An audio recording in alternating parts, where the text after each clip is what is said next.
Hello there, and welcome to the I Never Knew podcast, also known as Inc. This show dives into the life experiences of people who have been through it all and have come through the other side stronger, better, and triumphant. Each story is raw, authentic, and, at times, heartbreaking. One thing joins it all together: the fact that the stories can help the listener learn and grow. Hosted by life coach Maureen, she sits down each episode with a new guest who will empower the listener to set out on their self-discovery journey and start to heal. Now you'll be joined by Maureen and her special guest. Please enjoy the show.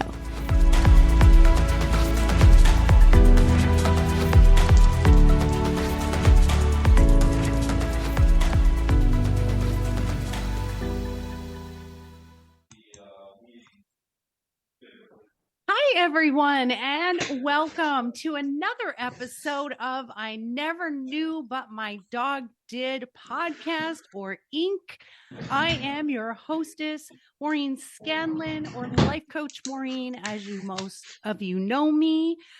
I have to say, my next guest is so inspirational, and when I read her story originally, just interacting with her to be on the podcast, there was no doubt in my mind she needed to be on here. And then when I read her questionnaire, it just, something in me just said, wow, this is why I do what I do, because the biggest pain brings the biggest growth. And when you listen to some of the most impactful and painful stories, and you see these people that are just so light and happy, and they are, as I said off air, they're better, not bitter. It's just, it gives me tingles. And so I can't wait to introduce you all to my next guest. Her name is Lizbeth Meredith. She is an author, speaker, and coach. She's based in Chattanooga, Tennessee. She worked for decades in the criminal justice field she once believed had failed her, which I can't wait to get into that. She also is a crazy cat lady, and her indie memoir became a movie in 2022. And now she helps others get grounded in their grit to turn their challenges into superpowers. And so she's got a new book out that's a self-help book that really will teach you how to do exactly what she did and turn those challenges into this thing that has fire behind it, and it moves you forward. And one of the things that she said that we're going to talk about, I always ask, what's the one thing you never knew? And she said this: good intentions aren't enough to break ingrained intergenerational patterns. And sometimes we need to create stress in our lives once we've achieved a calmer life so we can continue to be challenged. And I think that's fabulous. And we're going to let her elaborate on that. Good morning and welcome, Lizbeth. I am so excited to be with you today, Maureen. Seriously, you have such great energy. So I looked forward to it. And thank you for having me. That was a beautiful introduction. I'm just thrilled. I don't feel like just reading off a piece of paper entails everything that you guys are, or that you are. And like I said, I just think it's, you don't get a real feel. That's the thing about computers and social media, is people don't really get a feel for who you are as a person and your energy. And that's why this is so fun. I knew in the first 5 minutes, Lizbeth is going to knock your socks off, everybody. So, oh my gosh, so much to unpack here. But what the podcast is I Never Knew. And so I always ask guests to start with their knee story. So the knee story is, what is that moment in your life that brought you to your knees and that really changed the trajectory of your life? So tell us about that. What was the knee moment for you? Well, again, so thrilled to be here. And my knee story, I like that you call it that, knee. I'm glad you explained it too, because I thought you meant me story, but okay. So the knee story for me really is, as a person who was married to someone I just really did not know. I married someone thinking I was going to create a family that I had never had. And very self-righteously, I thought this. I thought, how hard can it be to marry the right person and not be in a violent relationship? Like there had been violence in my home life growing up. And shouldn't be divorces and all of those things. And, without doing any of the introspection or the work, so to say, and the work that we do, none of the emotional or personal development. I just grabbed on to the first hand that seemed like he wanted to rescue me, and found myself very young. And, spoiler alert, this is a little graphic, but getting physically injured in front of my oldest daughter, who was 2. And it was a very serious moment, but I knew in that moment that if I survived that, because there was an excellent chance I would not with what was happening, I wasn't just going to be out of that marriage, but I was not going to be the doormat any longer. I was no longer going to be the person that was trying to shrink to fit, to make sure that everyone else felt big and that I didn't get in trouble and that I kept my voice small. But I would find myself and I would show my daughters, I had 2 tiny little girls, a different path. But it was that humbling moment of realizing, like, ruh-roh, this is trouble. This is seriously, I did not see my life going this direction. And yet, if I survive it, things won't be the same. And I remember not long afterward, I stayed at a women's shelter, an abuse crisis shelter with my little girls, and I needed to go sign up for public assistance. My estranged husband, I had a protective order against him. He was very true to his word. He wouldn't pay child support. And I needed to have that order, but I needed to get public assistance until I could figure out what was next. So I'm holding one daughter, the baby, the other one's a dirty little toddler. We're standing in the welfare line, and the eligibility technician, after she looks through my paperwork, and I'm so mortified to be there. Like, nobody wants to be that person. My mom had always raised me to know that the lowest of low was to be poor and needy. And those people that accepted public assistance just, couldn't be worse. So there I was, that person. And the technician looked at me and she looked at my paperwork. She said, "Ma'am, have you ever thought about maybe just finishing your degree? I see that you have some college behind you." And I said, "But I'm 25 years old. It would be 3 years before I finish that degree. And then I'll be 28. And she said, "Well, sweetie, how old do you think you're going to be anyhow?"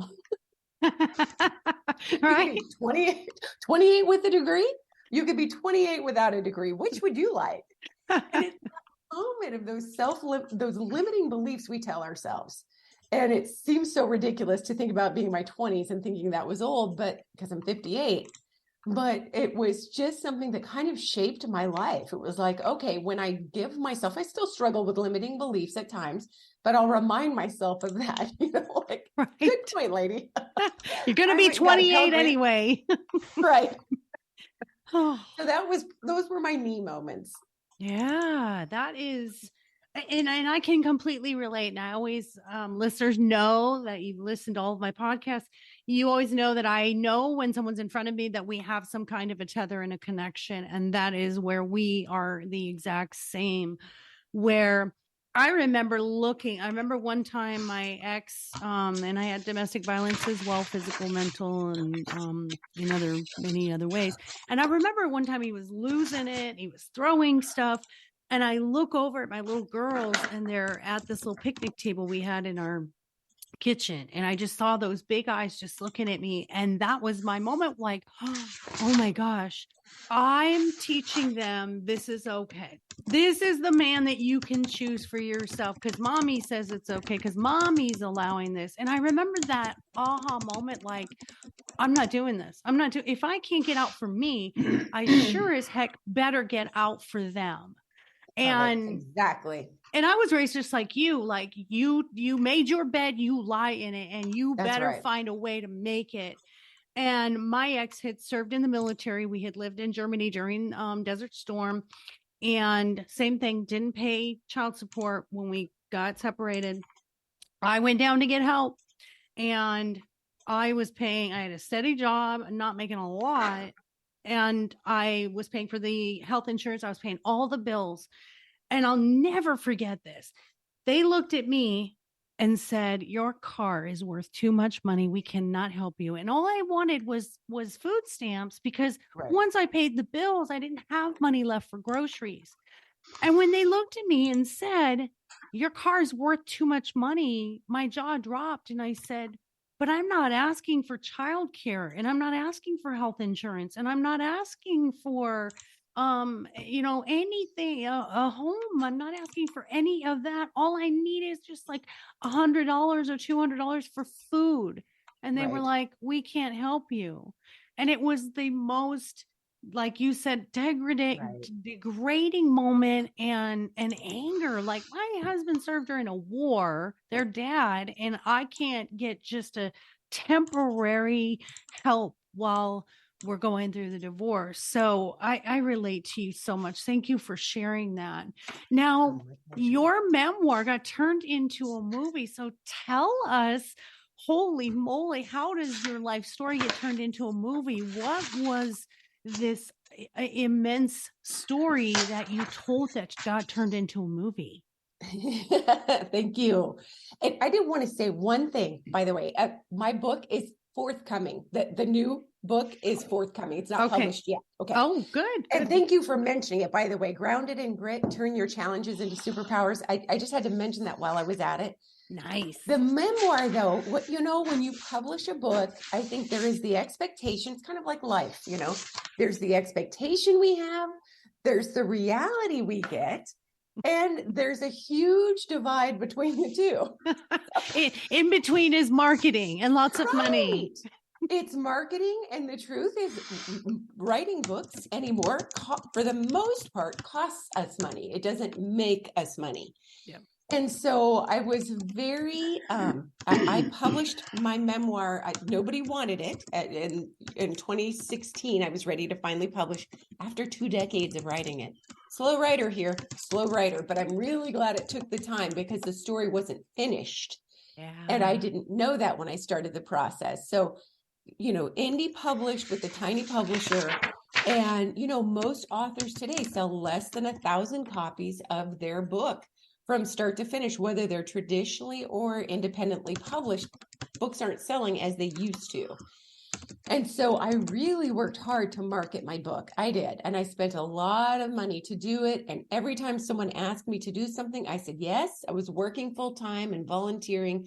But I'm telling you, the first few months, because the story unfolded in Alaska, when the book came out and I was living in Alaska, people remembered it. So it was kind of advantageous, and people were so delightful.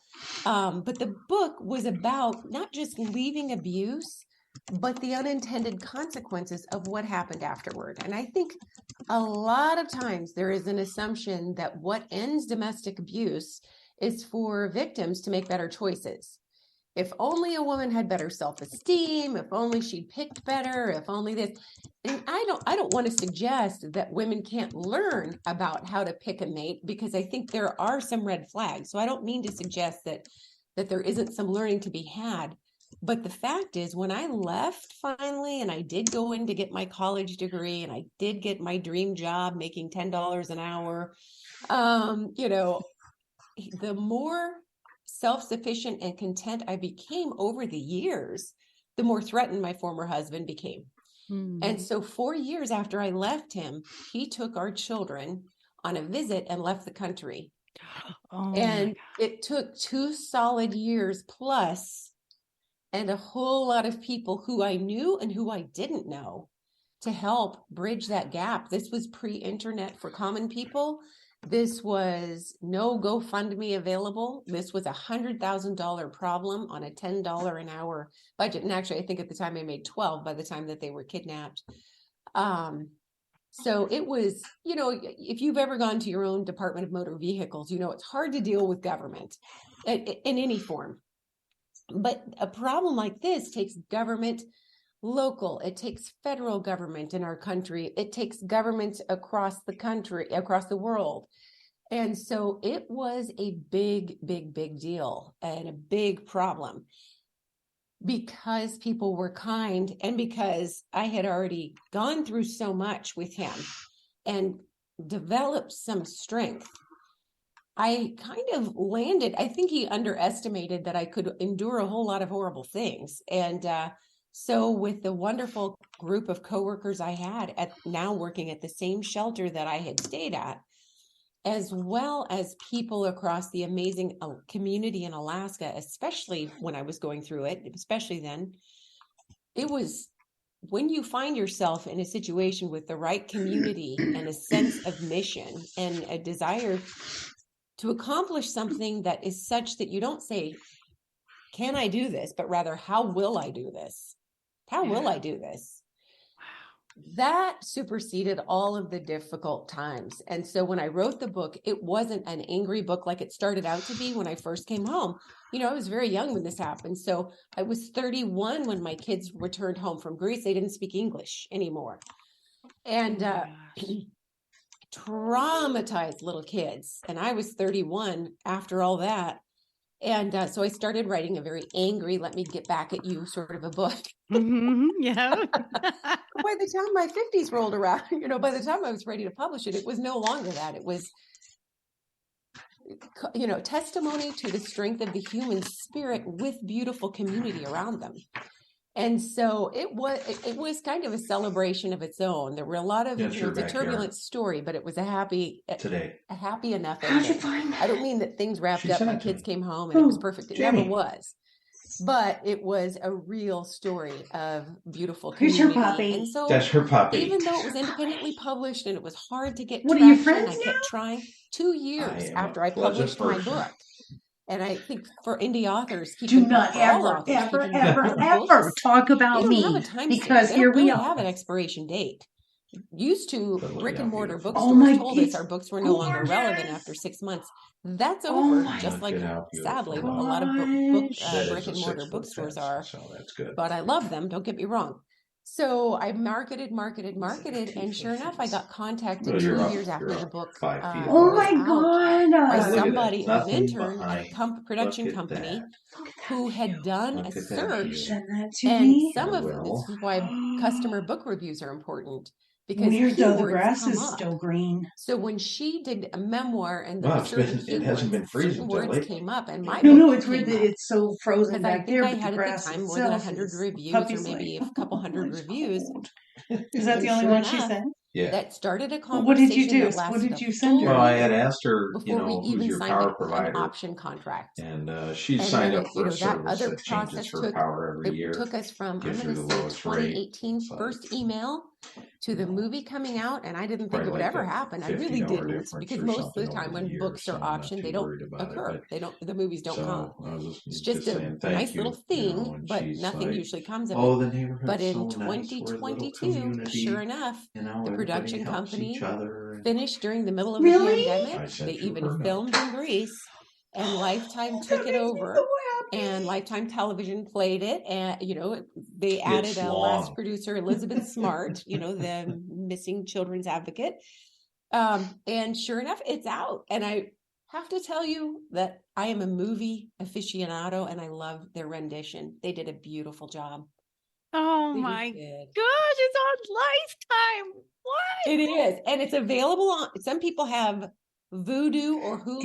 It's available there already for free, and it's on Amazon Prime for like $3 to rent, or like $6 to own if you keep it live stream. But yeah, they just did a beautiful, respectful job. And it wasn't all victims are angels and all abusers are devils and all Greek people could be bad and all American. No, it was multi-dimension, and just they got the spirit of the story. Oh, that makes me so happy. So it was very objective. It wasn't subjective one way or the other. And I think they did a lovely job. We have a nice what is the name thing going on there? I like that little in. Me rescuing my kidnapped daughters. That's my book. Nice. Always important to know the subtitle, because there are like always a zillion books. They're moving to Missouri. Subtitles are the important ones. The said, movie was titled Finally Stolen by Their Father. And it stars Sarah Drew. You're me. You turned into me. Other amazing movies. We're moving to a farm in Missouri that's off. Cineflix, really. The amazing away producer from city utilities. has two little sisters who played my daughters. They did such a beautiful job. They did. They just it only freezes a couple times a year. They did a lovely job. Wait, honey, it freezes more than that. I'm just that is so cool. Did you get to be a our part neighborhood's 100% of the movie? Did so you get to have a lot of input or be on location at all or anything? Then she said, well, it's such a good question. I am so fortunate in that I loved the production, the original producer. His name is Jeff Vanderwall from Cineflix, and he was so amazing, but gorgeous. Just stay in touch with by email or occasional Zoom calls. And when he added a screenwriter, scriptwriter, I love her. Barb Kimlicka. So I had some Zoom calls with them, and I got to look over the script a couple of different times. But this was being filmed, some of it in Canada, where they took the protocols for COVID very seriously. Thus, they were able to keep businesses open instead of huge widespread closures. And so unfortunately, that meant for me, not being Canadian, that I didn't get to go on set as I normally would have for like a day or so. But I got to look over the script, have input. They took it seriously, and it was so delightful. I am very grateful. They didn't need my help. I mean, they were obviously, they knew what they were doing, but I just felt so honored. They also imagine being in the hot tub right now there, that my book be listed in the opening credits. That doesn't always happen for movies that were adapted by books. That's not a necessary thing. Halfway to it, and so I was very grateful. It's not even as far along as this is. I'm so honored. And my daughters liked it, which made me happy. Now they're grown women. So when they were little, they thought it would be cool if the movie came out. Now that they're grown women, I think they were both like, friends. And then the little girls, young ladies who were playing them, the actresses, reached out via social media to them. And it started a dialogue. Stick with me, honey. You'll be wearing Ruby's big startups. Then my daughters were all in. Just all in. I think that's just such a neat story. I just think it's, it is also like that closure sort of, and I know we never have like closure, but it's just like to feel that heard. I think for me, as I've written my books, I think, just to have the world be able to hear your voice and see the story of exactly what transpired, and especially for your girls too. When they came back, how did you explain to them what happened and what was their understanding of why you weren't around for 2 years? How did that all happen? It's very sad because as I speak, there are still times where they're unpacking things that happened, and I'll still learn. Like one of my daughters and I went on a trip last year together, and she told me something that she'd never told anybody. And it's just so sad. I mean, it's just so sad. But the ensuing years after I left my children's father, there was a time where he would visit them regularly and times where he wouldn't see them for months and months and months. And then visiting regularly and then nothing. But when he saw them, he kind of started greasing the wheels by saying things like, your mom's going to die. Your mom's going to die and she's going to hell. Your mother is going to find someone else and she's not going to be interested in you anymore. So I didn't realize that he was planting those seeds. So when he took them for a visit, they went and got on a plane with him. Now, here's the sad story about this. We, in our contentious divorce, had a wonderful guardian ad litem, and a friend of the court is what they're called. And she made some recommendations to me. She said, you need to get your kids ready for the fact, just in case they ever end up in a location they weren't expecting to, like on a plane or this or that. We're putting all these stopgaps in your divorce decree, so he won't be able to even leave the state without them, without certain permissions. But if he does it illegally, ways that they would know to reach out for help. And it reminds me very much of us talking to kids about good touch, bad touch. Telling kids at a very young age, like, hey, don't just trust Uncle Ralph or the pastor or a stranger. Be sure that people don't touch you here, there, or the other place. What that meant for my children, though, was when the abduction happened and they didn't sound an alarm. My oldest daughter was 6 and she felt very guilty because after all, that was her job. She was the oldest and she was 6 years old and took on the guilt because her mom had tried to help her. And since she didn't follow through, because one parent who was supposed to love and protect her And the other parent was supposed to love and protect her and didn't. And she took that on as internal blame. So it was really difficult when I showed up. One of my kids thought I was a ghost, and you could see it on her face, the color washing out of her face, because all of her classmates would say that she thought I was dead. And then the fear that overtook them immediately because they had been told so many terrible things. So it was not easy. I'm not going to lie. Like, even though I took them back to our country, the country they were born in, I still robbed them of everything that they had known there. So that had happened twice in their lives. They lost friendships, they lost toys, they lost the food, the culture, limited access to their amazing relatives. And they had great relatives in Greece. So they had that double loss. And then there I was saying, okay, you have everything that you need now, and we have counseling. So do well in school and make everyone proud is basically the message I gave them. Right. Like, just resume life back to normal, as if that didn't happen, as if all of that 2 years was just a blip, and now come back here and be normal and just, accept everything that's happened. And that's tough at that age. And at any age, none of us really need the message. And I think that's what personal development today does a lot is, don't be down. That's bad. Pretend it's good. Bootstrap yourself up and everything's going to be great. Positive think your way into this, that, or the other thing, and manifest only good things and you'll be fine. And it's like, oh, there's a basis of truth to a lot of things, but that's not the whole story. Yeah. And I was doing what I thought was the best thing for them, but really it wasn't.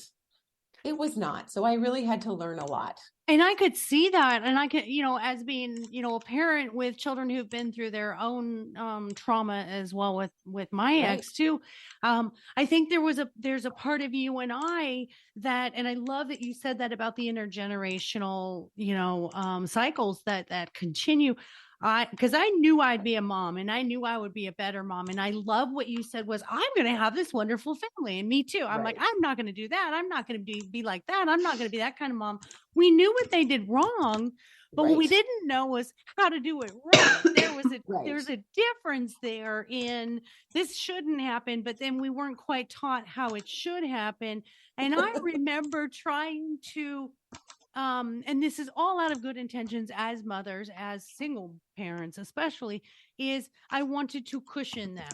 So it's like, I don't really want, and it's funny for you and I to be coaches now, because now we understand we have to talk about this stuff.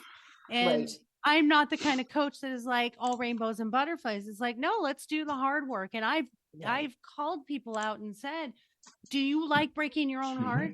Do you like doing this? Then go ahead and keep doing it, because when you're ready, you're going to stop doing it. So I'm kind of that coach that's like, I'll let you let it out and talk about it, but you can't continue the path that you're going on if you're here for coaching and you want some change in your life. Right. But I do remember with my girls, especially, there was a big gap between my son. He was 9 years younger than my oldest daughter. My girls were close in age like yours.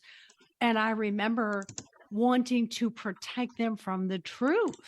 And it's like, I could see that with yours, with your daughters, like you just wanted to like kind of be like, well, that happened, but let's go ahead and just move forward. Let's not talk about that. Let's get you past that. Oh, we do that though. Don't we as parents do it with ourselves? But I mean, we know we do it with ourselves. Like, I don't want to deal with that. Let me move forward. And it's still in us. And then we do that as parents, right? Right. I feel like, I at least, even back in the day, I eventually got my master's degree in psychology, but I feel like I let the kids talk about it to a point, but then it was like, okay, we have counseling for that. And then once I got them plenty of counseling, now you should be good. What do you mean this thing bothers you? Because we dealt with that. And that's just not how trauma works. I know. It's not like, no, if at anything, if there are moments of remission, that's awesome. And we celebrate them and we do everything we can to set ourselves up for that. Periods of remission of those things, but we incorporate it. We don't ever graduate from it. Yes. And you know what it is? You just gave me this epiphany. What it is like my daughters as well as yours are in their 30s now. So, when especially my middle daughter, she'll bring up stuff from her childhood, and instantaneously my own stuff is like, well, what do you mean? I protected you from that. I was always there for you. I did everything I could for you, and I sacrificed, like, because she felt this way. All of a sudden I'm like, but that's not my fault. And I think, isn't that what we do? It's like we're taking this offense at their feelings. And I think now you and I now have my background in psychology, my modern applied psychology diploma. It's like, I realize now I was doing this transference continuously. Like, if you talk about your childhood and it wasn't happy, oh God, it's my fault, I was a failure. That's not it. You had that experience and you were allowed to have that experience, and you're allowed to talk about it. And I need to not personalize it, right? Cognitive distortion. Oh, everything's my fault if you're not happy. That's not how this works, right? Exactly right. And some of it too. And I think one thing for both of us, advantages to being a writer, is as you're writing about your own experiences growing up too. We're coming up on Women's History Month soon, but I remember being a young person and having those thoughts, I'm going to do everything different, everything better. And when I left my former husband, I was fortunate that I at least could eventually get on public assistance for a time, and that I could get a Pell Grant, that I could stay at a shelter. But newsflash to me, the younger me, is my mother didn't have those options. And our parents didn't have some of the same delightful things that can help support us to be safe, to be healthy, and to make a living that we don't want to take for granted. And I feel like, oh, that factored in too. Oops, Yeah. When I was young, I knew good intentions were the whole thing. I know. Well, you think about, they were pretty isolated, and divorce wasn't a big thing in the 70s and earlier. And there was a lot of sweeping under the rug, or as I was saying to you offline, my mom raised us, you made your bed, lie in it. So your suffering is your fault. And so I kind of had that belief that everything that happened, well, I did this is my fault. And now I can be a little more merciful and be like, yeah, I didn't make the best choice, but I did ask for the experience. And so I'm grateful for that. But our parents might have been a little more isolated. They didn't have the internet to just sit behind a computer at home and be like, I'm having a really bad day and I'm not feeling good about myself. And you can have 30 people that don't know you say, but you're doing great and you're amazing, and here, try this. So I think that generational thing, I think we've done a great job in the support and the mental health. And thank goodness we have now hotlines for mental health, and we have emergency rooms for mental health. And I think we're doing so good in this area. And I think you're right. We have to be very careful as mental health workers to not paint this picture that everything is la la la, and you can sit. I always say you can sit with your feelings. You're allowed to have anger and sadness. Let's figure out why it's still there. How can we release it? But you can't sit in it for a long time to where it graduates to despair and agony, and then hopelessness, and then suicide, or those kind of things. So it's a fine line between how long can I sit in those feelings and feel them, or when am I not supposed to talk about it anymore? So it's interesting. I love it. And I feel like sometimes, you're right, that we can reach out to strangers even for support, thankfully, for the internet. Of course, if someone's in an abusive relationship, sometimes it's not the safest way to do it if they share a computer at home. But there's more opportunities to get support. But I think for the younger generation, one of the problems I see, and I'm starting to do more talks at college, talks at universities, is that there's such a desire, and with our self-help gurus on Instagram, our influencers, and with young people, to portray happiness, to portray success, to portray wealth, to portray well-being that isn't really there for any of us 100% of the time. And it creates such despair and jealousy and isolation for those who aren't feeling it. And it's an addiction to scroll, all these images that feel unattainable to young people. It's why I really want personal development to include, there isn't really a happily ever after for us. There's a happily enough ever after and a desire for contentment that we can achieve, and we can calm our chaos. But we need not tell people that there's a place where you have arrived and let's photograph it and inundate other people to make them feel bad, even if that's not the intention, make them feel like they're other. It's a highlight. It's a highlight reel on social media. That's all it is. It's a highlight reel to destination happiness, and there's no destination happiness. And I think it's become an epidemic to show your unbruised side. You're showing the best side of your apple. At the market, they have apples in a barrel, and they're only going to put the really shiny, pretty ones, but underneath they're bruised. And, but the epidemic to me is that the more they compare themselves to others who are only showing their best side, the worse they're feeling about themselves. And now we have this epidemic of people that don't want to share their struggle or don't want to show anything less than the perfection. And I think that is the newer generation, because I think the 30 to 50s, I think we're all like, okay with who we are, and we're showing now who we are. But I noticed my coaching clients under 30, there's such a competition, and I need to have like 5 side hustles, and I need to, be wearing all these name brands and driving this great car and have this amazing job. And it's like, but we struggled.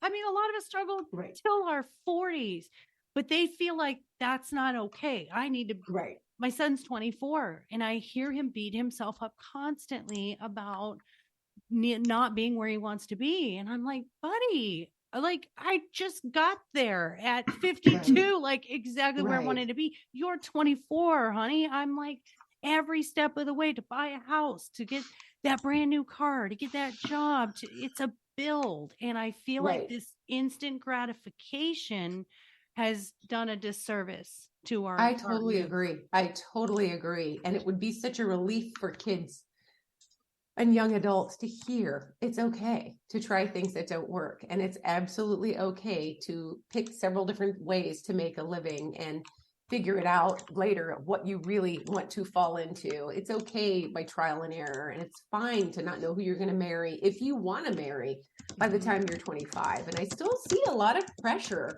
to reach those benchmarks at amazingly young ages. If our brains aren't fully developed until we're in our late 20s, why rush? Yes, you want to get some schooling and work experiences. I don't mean to have a whole bunch of kids living at home till they're 30, but that's already happened. But there is a failure to launch epidemic too. Done and done. I read a statistic that 58% of 20-somethings are living at home with their parents because they want this lifestyle and they don't want the obligation. And it is more expensive out there. So it's easier to live at home with mom and dad paying the bills and getting the home cooked meals. And literally, I saw a young man say, why would I go out and struggle for things if I could be at home? My mom makes me home cooked meals and I've got this cushy life. And then my money that I make for my job, I can go out and get what I want. And I'm like, what has happened? We need to reinstill this pride of accomplishment and ownership here. We really, if we're going backwards, we're going to have to like revamp on that. But what do you teach in your coaching that really helps your clients? What is like your method for really the grit part and the challenge part? I think one of the reasons, and it's, I still struggle with the wording, but I love grounded in grit. My meaning isn't to exclude people, but I feel like a lot of times those of us who've gone through intergenerational trauma, or we have very chaotic lives, we take it as such a personal affront and so embarrassing and shameful. And I want people to realize that we can be grounded by that. We can find our strength in it without having our lives be defined by only bad times, but rather clarified and refined. And so it absolutely can be something that we I really want people to understand there's accountability, of course, accountability to ourselves first and to others, but that we can get strong support. We can develop better, solid communication skills, stubborn persistence, and never giving up on finding finding what works for us to then make room for that next challenge that we have to give ourselves. It's exciting when your life has been like this, up and down, turbulent. And then suddenly you've learned skills, which we talk a lot about skill development. One of my favorites that I learned when my kids were missing, it was even before my kids were missing, I was learning to deal with single parenting and a stalker, trying to go to college, raising tiny children. And one of my friends had said to me, she was a lawyer, and she said, you need to develop a worry hour where you don't avoid all the things that are legitimately eating away at you because you don't want to push it away. That's not healthy. But you also don't want to let it get away from you. You want to schedule your worry time, and then 23 hours of your day are left dealing with what it is to move you forward. And I feel like that is so very important. Those kinds of skills to just start calming the crazy a little bit that can happen in our lives when there's trauma, and creating room eventually for the adventures of our choosing. And, what I found when I finally had gotten my graduate degree, my kids were raised as best I could. Don't get me wrong. There were still things that happened, but, raised my kids. I never did remarry, never lived with someone after that. I just didn't. Doesn't mean I won't, but I never did. And, so I had a job with pension and all the things I'd worked for. And suddenly I was really bored and dissatisfied. And I was thinking, what is wrong with me? Like, I feel awful. But I think I had created so many good routines that my life had become excruciatingly dull. And it was time to mix it up a little. And we all find our own things. But for me, it was first traveling before I started writing with real seriousness. I wrote for years, but taking it very seriously, I had to have more confidence. So I started doing solo travel. And for clients of mine, it depends on what they choose. My client, they have to know what if they hadn't stopped at some point in their lives with developing their own selves and their lives and their dreams, they have to know what it is that they would want to be doing. And then what can we do to create space for that? Because it's so important for all of us. It's beautiful to raise kids or families. It's fine to get immersed in our careers if that's what we've done, or to deal with traumas that may have stunted our personal development. But then there's a time to let's start dealing with it and unpacking it and making room to repack for the next big thing. I absolutely love that you say that. And I'm an encourager because when I speak on, when I do my TED Talk, it's going to be on learning to be my own best friend. And the only way to do that was to go out there and be brave and be alone. Hadn't been alone since I was 18 years old. And it was like, I couldn't even go to a coffee shop and sit by myself.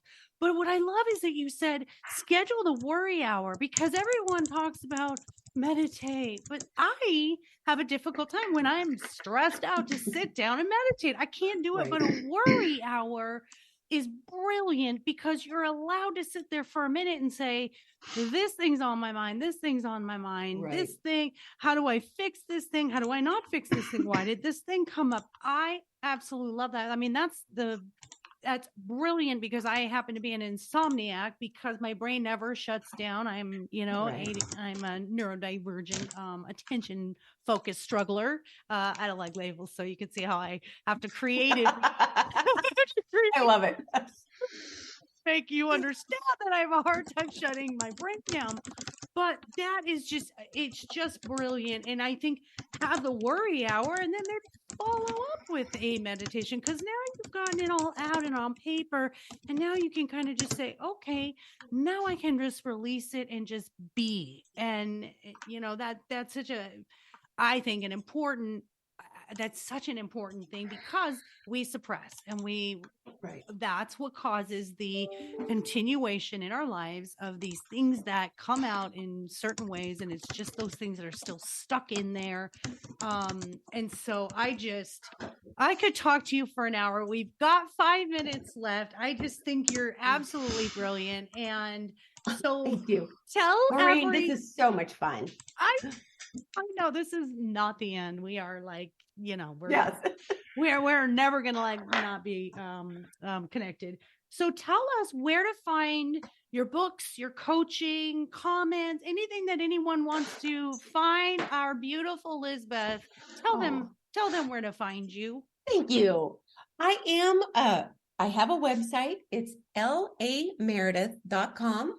Okay. Where you can find links to writing and coaching and speaking, speaking at universities or businesses, motivational. I'm just finished a class to do speaking more professionally. So that's kind of fun.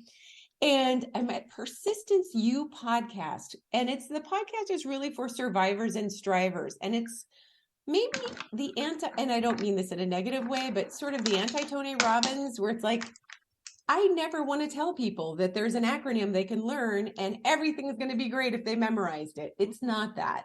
Yeah. But there's a place for all of us to be in community and really learn from one another and grow. Yeah. And so Persistence U is a university podcast where I am looking forward to having you as a guest. There I can be found. It drops every Wednesday also. Oh, good. Me too. Mine's on Wednesdays too. That's awesome. You guys go subscribe and listen to her podcast and go to lameredith.com. Look at her books. Please go to Amazon and buy her books. Her next one's coming out. So that's right. By the time this is out, it'll already be out, and I'll have all of those links in the information when we post your episode as well. So as I always do, I end my podcast on a very light, happy note. And I have a little segment I call Take My Money. And that is, what is the weirdest, wackiest thing, you've ever bought, or the weirdest thing you've seen for sale? And I'll give you an example. So I'll let you think, because I always put my guests on the spot and they're like, Maureen, how am I supposed to think of something that quick? So I give you a little time by giving you examples. So this just cracks me up. The one that I found today was, and I wrote it down here. Where did it go? Oh, here it is. It is a little Shrek that goes on your toothpaste as a cap. And when you squeeze it, it's a pooping Shrek. So the toothpaste comes out of Shrek's little behind. And so you have a pooping Shrek toothpaste cap. And then this one was kind of silly. It just randomly came up, and it was a garden gnome, which I know a lot of people love garden gnomes, but it was Tupac, the rapper, and he's standing in the garden. He's got his little tattoos and his little head thing. Cute. It was very, very cute, actually. Adorable. I thought it was. So what you got for me? Well, it is not in my home yet. I moved from Anchorage, Alaska, for where I lived more than 50 years, to Chattanooga, Tennessee, a little over a year ago. And I got rid of most everything because it was in the pandemic. It's just too expensive to bring. But I developed an obsession with raccoons. And we have this raccoon family on the campus where I live, on the apartment campus. And they are so adorable. They come out at night. They do fun things. I look out of my balcony and there they are, just doing ridiculous things. I was in Bardstown, Kentucky with my sister a few months ago and found what will be in my bathroom soon, which is a sign, and it's raccoons. So it's in the bathroom in this adorable coffee shop in Bardstown. And as I sit down, I notice that there's this sign, and it's a raccoon holding up some toilet paper, and it says, butt napkins, m'lady. And I love it. So good. Just so many levels, so fabulous. So that is the best expenditure of some money ever. Disappoint at all. That is the best. I love silly, goofy things like that. Like, yes. I'm like the dad joke queen. Like, I love a silly dad joke. And so anything that has sayings on it, My family makes fun. My daughter makes fun. Everybody makes fun of my live, love, laugh, and laugh, live, love. And, you know, did it have something that cute on that? Yeah. And it's like your spirit animal. Obviously your spirit animal there, like they're mischievous and fun and silly. And so, yeah, you do you. Oh, got a kitty in the background. There's a kitty in the background. I waited the entire podcast, and as we're finishing, Kitty's like, hello. I'm just like walking by. Thank you so much, Lizbeth. You are a delight and you're amazing. Thank you. I always use a little tail walking by. Thank you so much. I love this, Maureen. Thank you for having me. I can't wait to talk to you again on my podcast. Thank you. Oh, absolutely. Listeners, I am so happy you got to meet her and listen to her inspiring story. And don't forget to reach out and get a hold of her and sign up for some coaching and get her book and go watch the movie. I'm doing that today. I'm going to the Lifetime, Finally Stolen by Their Father. That's right. Stolen by Their Father. And if you have Amazon Prime, you can just order it up there if you don't have Lifetime Movie Network. So yes. I've got it all. I have every thing that's known to man. Like I said, I love it. I became an extroverted introvert over COVID, and it just kind of continued. But you're just a joy. Thank you for that hour that you gifted to me and my listeners, honey. You're just thank beautiful. You for this. This was so much fun. Thank you for having me. Absolutely. And listeners, you know where to find me for any dating coaching, relationship coaching, self-confidence, self-image, self-esteem coaching. I'm here for it. www.lifecoachmaureen.com. And also my books. My dog is more enlightened than I am. And my dog is my relationship coach. And hoping book number 3 should be published at the end of 2023. Working on that as we speak. And then don't forget our doggy boutique, mydogiseverything.net, where you get all kinds of fun products for your furry children. So thank you all for listening. I love you all for being here. I thank you for your 5-star reviews. I thank you for sharing this and building this community, because that's what we're here for. We're here to make the human generation, the humans that we are today and the planet that we are today, even better, that we join in helping and celebrating one another. And that's the whole purpose and point behind what I do and what Lizbeth does as light workers here. So thank you all, and we'll see you on our next episode. Take care of yourself. Bye-bye.